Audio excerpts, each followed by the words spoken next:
Welcome to episode 7 of Dalek Bumps Question Time. Some guy asks, what is your favourite reference to or parody of the Daleks in another piece of pop culture? Discounting the obvious answer of The Curse of Fatal Death, as it is technically a Doctor Who production even if it is a self-parody, my favourite appearance of the Daleks in any other form of media has to be their appearance in the Lego Batman movie, and just Lego media projects in general, but primarily the Lego Batman movie. The Lego Dimensions Doctor Who stuff was magnificent, and there were moments that brought a tear of joy to my eye, but the fact that the Lego Batman movie had paradigm Daleks on the big screen alongside the big names like Joker, Sauron, Voldemort, and some of pop culture's other greatest villains was a wonderful surprise, and not least because the Daleks get quite a few distinct appearances throughout the movie. Sure, they're mostly played for laughs, but it's a Lego movie. Everything's played for laughs, and in a strange sort of way, this goofy Lego parody is, to me at least, a heartfelt mark of respect for the Daleks' rightful place in pop culture that isn't often acknowledged by mainstream media outside of the UK. Yeah, Joker calls them robots, whatever. Point is, the Daleks make a memorable appearance in this movie, and the fact that they can do that despite being a small element of a light-hearted film about Batman says a lot about them. Baby Grogu asks, do you think the Pandorica Opens / The Big Bang and The Time of the Doctor count as Dalek stories? This is an interesting one. I tend to follow the same logic used by the Doctor Who Wiki when classifying episodes as Dalek stories, in that an episode only counts as a Dalek story if the Daleks make an appearance in the episode that spans multiple scenes and has a meaningful contribution to the story. By that logic, both the Pandorica Opens / The Big Bang and The Time of the Doctor count as Dalek stories, even though the Daleks themselves don't play a major role in the episode. It does make sense though. Consider an episode like Revelation of the Daleks. The Daleks are by no means the primary force in the story, as Davros, Orsini, and the staff of the Tranquil Repose facility make up the bulk of the narrative,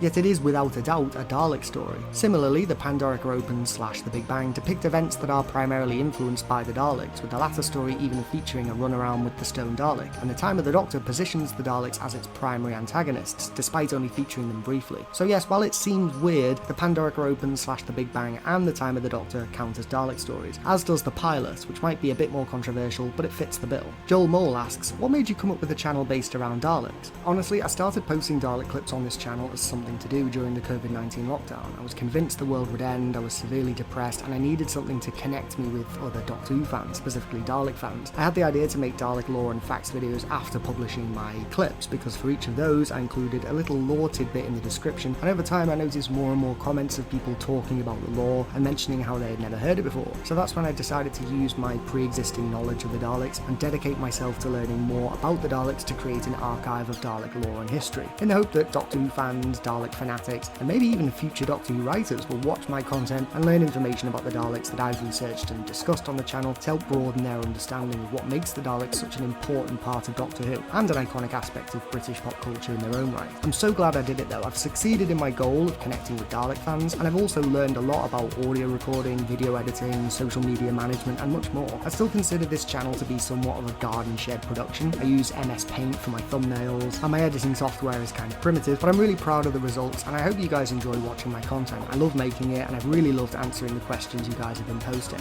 With that in mind, stay tuned for the next episode of Dalek Bumps Question Time. I'm still making my way through the initial set of questions from my community posts, so maybe this run of videos answering those questions will be season 1, and season 2 will consist of answering all the questions you guys have posted in the comments of previous episodes. Thanks so much for watching, and for more Dalek content like this, don't forget to click below to subscribe to Dalek Bumps.